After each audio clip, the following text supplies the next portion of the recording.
अभी तक नर्मदापुरम में जो है कि बाहर से प्रत्याशी रहा है, लेकिन इस बार हम लोग उम्मीद करते हैं कि प्रत्याशी लोकल होशंगाबाद से होना चाहिए, नर्मदापुरम से, और कुछ युवा होना चाहिए जो इस शहर के लिए कुछ कर सके। शहर में जो है इंडस्ट्रियों की बहुत सारी कमी है, बहुत से लोग बेरोजगार घूम रहे हैं।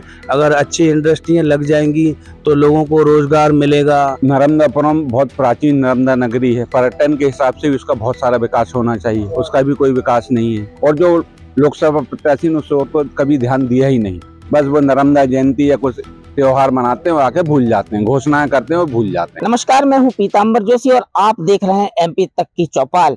एमपी तक की चौपाल में आज हम बात करेंगे होशंगाबाद नरसिंहपुर संसदीय क्षेत्र की। होशंगाबाद नरसिंहपुर संसदीय क्षेत्र की यदि बात की जाए तो इस लोकसभा में 3 जिले की 8 विधानसभाएं शामिल है।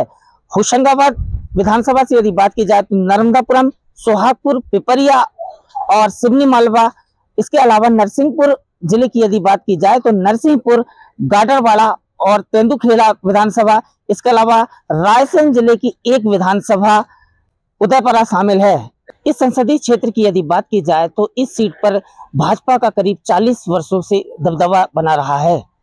इस लोकसभा सीट से पंडित जवाहरलाल नेहरू के पसंदीदा डॉक्टर सैयद मूसा, हरिविष्णु कामत, केंद्रीय मंत्री नीतिराज सिंह के अलावा रामेश्वर निखरा, पूर्व मुख्यमंत्री अर्जुन सिंह, पूर्व मुख्यमंत्री सुंदरलाल पटवा, राजकुमार पटेल, केंद्रीय स्वास्थ्य मंत्री स्वर्गीय सरताज सिंह और वर्तमान में परिवहन मंत्री राव उदय प्रताप सिंह अपनी किस्मत आजमा चुके हैं।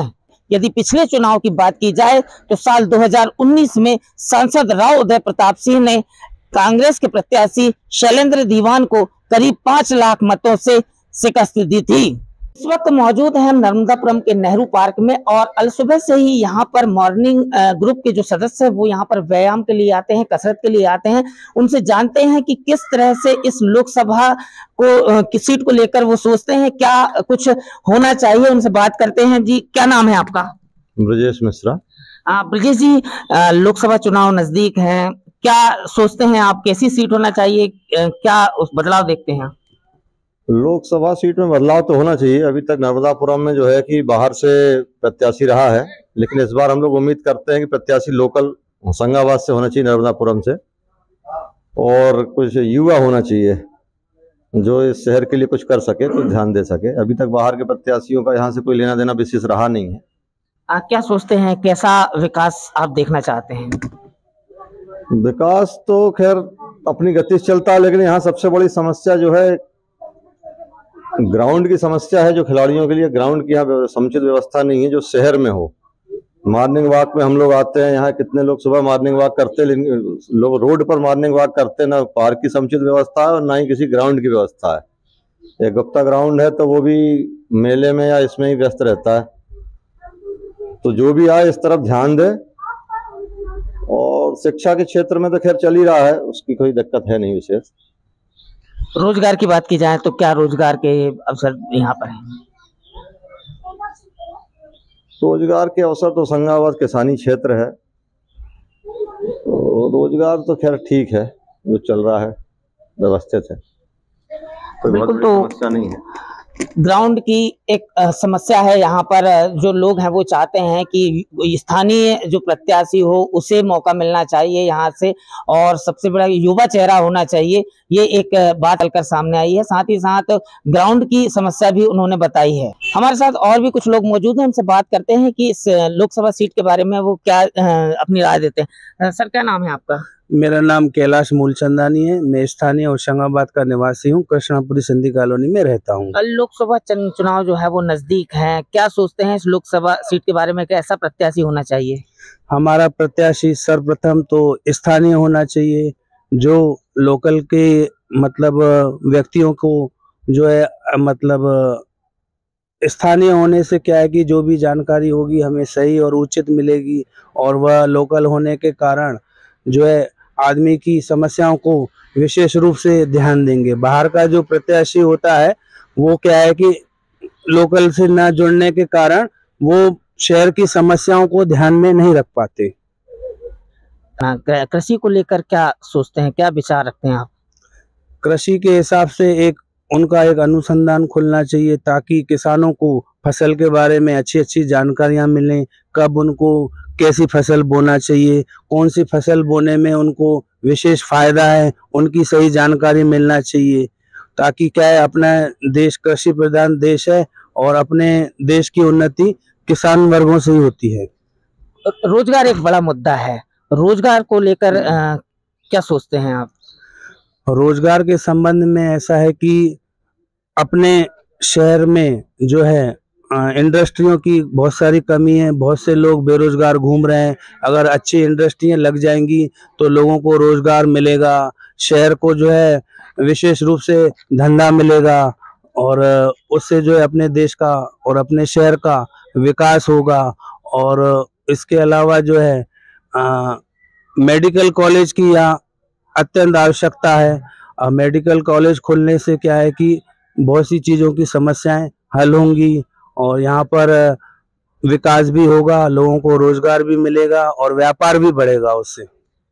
तो कहीं ना कहीं शिक्षा, रोजगार और स्थानीय प्रत्याशी का मुद्दा इस लोकसभा चुनाव में गूंजने वाला है। जी, क्या नाम है आपका? एडवोकेट भागीरथ मीना। लोकसभा चुनाव नजदीक है जी। कैसा जनप्रतिनिधि होना चाहिए, क्या सोचते हैं? जो जनता के हित में काम करे, विकास के काम करे। कैसा विकास देखना पसंद करेंगे आप? भाई जनता के हित में, जनता के जो सार्वजनिक काम हो, जनता की जरूरत वाले जो काम हो वो काम करें, सभी की जरूरतमंद जो काम है वो करें। क्या लगता है आपको, रोजगार और शिक्षा दोनों में क्या मतलब क्या प्राथमिकता होनी चाहिए अभी?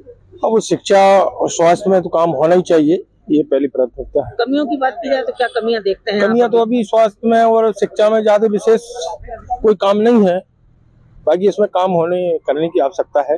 क्या नाम है आपका? विकास चौक से। विकास जी, लोकसभा चुनाव नजदीक है, कैसा जनप्रतिनिधि आप देखना चाहते हैं, क्या चाहते हैं कि क्षेत्र में किस तरह का विकास हो?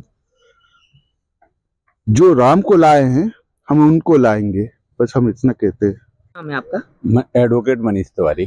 मनीष जी, आप सुबह मॉर्निंग वॉक के लिए आए हैं, लोकसभा चुनाव नजदीक है, कैसा जनप्रतिनिधि आप चुनना चाहेंगे, क्या सोचते हैं आप? देखिए, लोकसभा प्रत्याशी या जनप्रतिनिधि जो होना चाहिए, अभी तक हमने ये देखा है कि लोकसभा के लिए स्थानीय प्रत्याशी को प्राथमिकता नहीं दी गई है। अगर स्थानीय प्रत्याशी होगा तो निश्चित ही हम स्थानीय जनता की जो है समस्याओं को सुन सकेगा और स्थानीय जनता भी अप्रोच कर सकेगी। लेकिन मेरा मानना है कि प्रत्याशी जो होना चाहिए वो स्थानीय होना चाहिए और स्वच्छ छवि का होना चाहिए, जो जनता के हितों में काम कर सके। क्या लगता है, पिछले लगातार 2-3 बार से बाहर के प्रत्याशी इस क्षेत्र में सांसद के रूप में चुने गए, क्या कमियां देखते हैं, क्या विकास होना चाहिए? विकास की बात की जाए तो देखिए, लोकसभा प्रत्याशी जो भी रहे हैं अभी तक, मतलब पिछले सांसद की ही अगर अपन बात कर लें तो वो 2 बार सांसद, 2 या 3 बार सांसद रहे, लेकिन मेरी शायद मुलाकात उनसे 1 या 2 बार हुई होगी और वो भी 1 या 2 मिनट के लिए आए होंगे।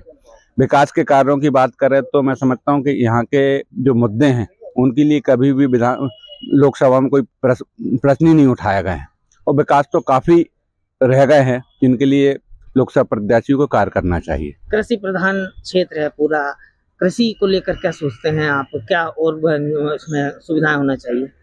देखिए, कृषि प्रधान क्षेत्र है, उसके बाद होशंगाबाद जो क्षेत्र है वो कृषि के मामले में सबसे उत्तम है, लेकिन कृषि के लिए जो वो होना चाहिए, मतलब उत्थान के लिए बहुत कार्य होना चाहिए, वो बहुत पिछड़े हुए हैं। यहाँ के कृषक आज भी बहुत सारी समस्याओं से जूझ रहे हैं, मूलभूत जो सुविधाएं बिजली और पानी उससे भी जूझ रहे हैं। मतलब नर्मदा क्षेत्र के लोग तो ऐसे हैं कि वहाँ ट्यूबवेल हो वो भी नहीं, वो नर्मदा को खोदते हैं और पानी देते हैं, नहरों के पानी भी निरंतर नहीं मिलते हैं उनको। तो कृषि में तो बहुत सारे सुधार होने की आवश्यकता है और इस तरह मैं समझता हूँ कि आज तक लोकसभा में इस बात को ध्यान ही नहीं रखा। जबकि अगर देखा जाए मध्य प्रदेश में कृषि भूमि सबसे महंगी अगर कहीं है तो वो नर्मदापुरम में है, गाइडलाइन के हिसाब से। वो इसलिए रखी गई कि काफी उन्नत उपजाऊ भूमि है, लेकिन उस हिसाब से कृषि में उत्पादन नर्मदापुरम में नहीं होता है। अगर मुद्दे की बात की जाए तो विकास के मुद्दे की, तो क्या कमियां दिखती हैं आपको कि किस क्षेत्र में काम होना चाहिए? देखिए, नर्मदापुरम में हर क्षेत्र में काम होने, सबसे पहले एजुकेशन के क्षेत्र में अगर काम देखा जाए तो एजुकेशन के मामले में कोई हायर एजुकेशन के लिए कोई सुविधा ही नहीं है। दूसरी बात, कृषि के क्षेत्र में बहुत सारे काम होना चाहिए। नर्मदापुरम बहुत प्राचीन नर्मदा नगरी है, पर्यटन के हिसाब से भी उसका बहुत सारा विकास होना चाहिए, उसका भी कोई विकास नहीं है। तो हर क्षेत्र में काम तो बहुत होने हैं, और जो लोकसभा प्रत्याशी ने उस ओर को कभी ध्यान दिया ही नहीं। बस वो नर्मदा जयंती या कुछ त्योहार मनाते हैं और आके भूल जाते हैं, घोषणाएं करते हैं और भूल जाते हैं। नाम है आपका? जयराज चंदानी। जयराज जी, क्या सोचते हैं कैसा प्रत्याशी होना चाहिए इस लोकसभा चुनाव में? निजी क्षेत्र का प्रत्याशी होना चाहिए। काफी प्रत्याशी बाहर से ही आए जब भी चुनाव हुआ है, लोकल का प्रत्याशी रहा ही नहीं है। लोकल का प्रत्याशी रहेगा तो सरलता से हर आदमी को सुविधा मिल जाएगी। सोचने समझने में जो भी कोई काम करवाना हो तो आदमी तुरंत मिल जाएगा, उससे काम होगा। और नर्मदापुरम की जो कार्यगति है वो स्लो चल रही है इस समय, फास्ट, जबकि कभी कुछ सालों पहले जब था दूसरा का क्षेत्र तो काफी तेज चलता था, अभी स्लो हो गई है। हम चाहते हैं कि जल्दी से विकास हो नर्मदापुरम का भी। रोजगार की बात की जाए तो रोजगार के लिए क्या सुविधाएं हैं और किन सुविधाओं की आवश्यकता है? निजी क्षेत्र में रोजगार बचा ही नहीं है। फैक्ट्रियां वगैरह सारी भोपाल साइड है, तो सारी पब्लिक जो भी है, जो नए यूथ एजुकेशन है वो तुरंत बाहर भागता है, भोपाल इंदौर भगने के काम को देखने के लिए भाग रहा है। अपने क्षेत्र में कुछ रहा ही नहीं है, न किसी नेता ने अभी तक कोई ध्यान दिया है। क्या चाहते हैं आप?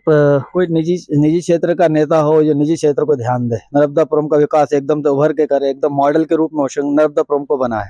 एमपी तक की चौपाल में हमने लोकसभा सीट के बारे में स्थानीय लोगों से बात की है, और सबसे प्रमुख जो बात है वह यह निकलकर सामने आई है कि नर्मदापुरम की जो जनता है, जो लोग हैं, वो स्थानीय प्रत्याशी को तवज्जो देना चाहते हैं। उनका साफ तौर पर कहना है कि स्थानीय प्रत्याशी होने से जो उनकी बात है वो आसानी से उन तक पहुंच सकेगी, और सांसद है वो आसानी से उनकी बात को सुनेगा, समझेगा और उसका निदान करेगा।